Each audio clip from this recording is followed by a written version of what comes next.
Vamos a continuar hablando de esos componentes químicos que conforman a los seres vivos. Y sin duda tenemos que hablar de las biomoléculas.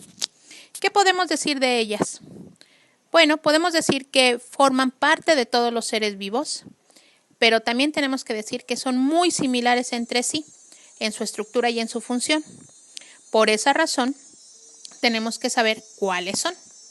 Vamos a empezar a hacer una referencia un poco más amplia cuando hablamos que todos los componentes de los seres vivos van a ser clasificados en orgánicos e inorgánicos. Por ejemplo, si yo hablo de inorgánicos, en este caso, hablo específicamente de todos los compuestos que no tienen integrado dentro de su estructura el carbono.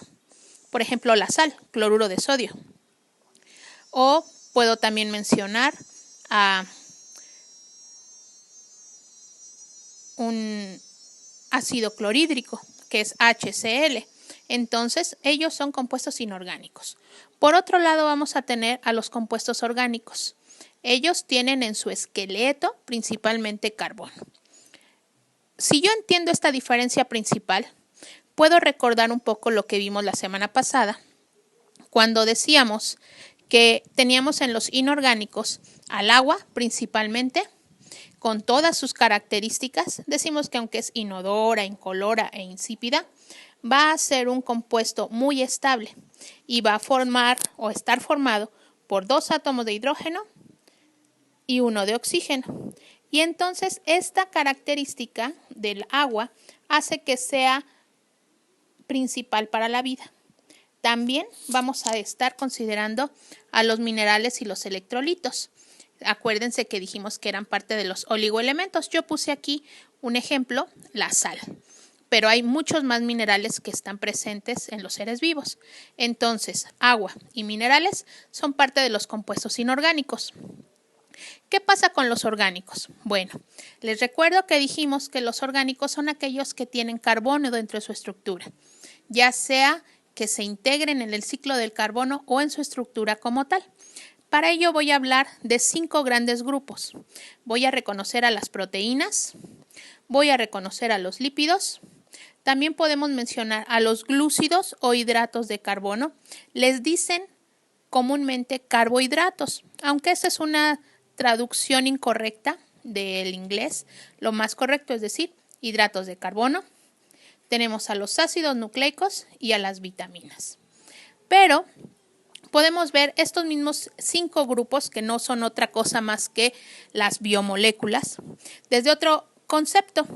Aquí está el mapa que les voy a compartir de esto que acabamos de mencionar. Bueno, volvamos a hablar del concepto moléculas. Químicamente hablando, yo tendría que diferenciar molécula de biomolécula. Aquí cuando yo hablo que tiene el prefijo bio, puedo entender perfecto que son moléculas que van a estar en los seres vivos, mientras que las moléculas no necesariamente.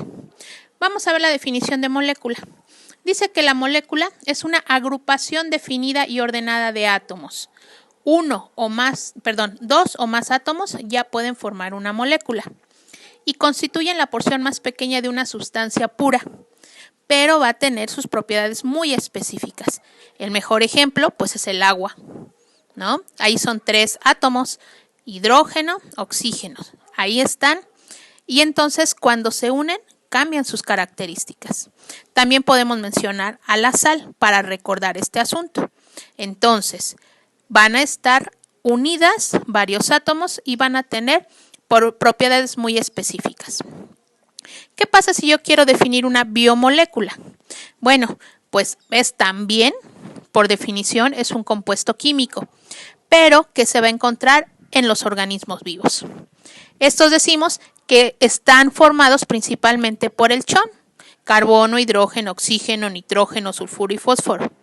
Y estas biomoléculas se consideran el fundamento de la vida y van a ser van a cumplir funciones imprescindibles en los seres vivos. ¿A qué se refiere con esto? Que si no están las biomoléculas, los seres vivos pueden tener enfermedades o no realizar sus procesos completos.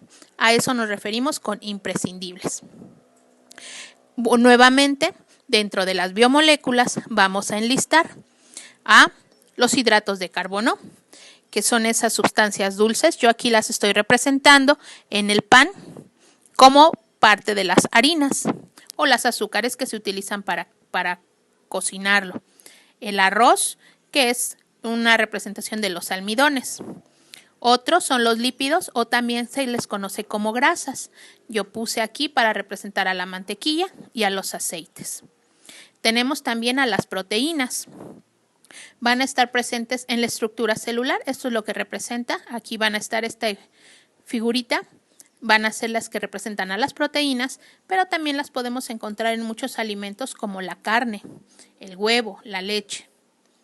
Y las vitaminas. Las vitaminas son 13 vitaminas que nosotros debemos consumir, pero es una de las características que tienen es que son pequeñitas porciones o proporciones que están en nuestro cuerpo. Pero aún así, si alguna de ellas falta, podemos tener enfermedades muy severas. Y los ácidos nucleicos, que son una biomolécula tan importante que está dentro de cada una de nuestras células, formando o conteniendo nuestra información genética. Entonces, estas biomoléculas son las que vamos a desarrollar ahora. Una vez que ya entendí que son un poquito más complejas que las moléculas. ¿Por qué? Porque estas pueden ser muy pequeñas. Si ponemos, por ejemplo, el agua, el dióxido de carbono o el ADN. Bueno, a lo mejor quizás el ADN sea solo el ejemplo de una molécula compleja, pero si ya lo meto dentro de las biomoléculas, tendría que estar clasificado aquí. Y estas son generalmente mucho más grandes en tamaño que una sola molécula. Van a tener estructuras muy largas, desde 5, 50 o hasta cientos de átomos. Y van a estar formando principalmente a los seres vivos. Con esto, entonces estaríamos diciendo que vamos a dar la introducción a estas componentes de los seres vivos y tendremos que hablar de cada uno de estos 5 grupos de las biomoléculas. Entonces, que sea esta la introducción a todo este tema y los dejo con los siguientes trabajos. Que tengan excelente día.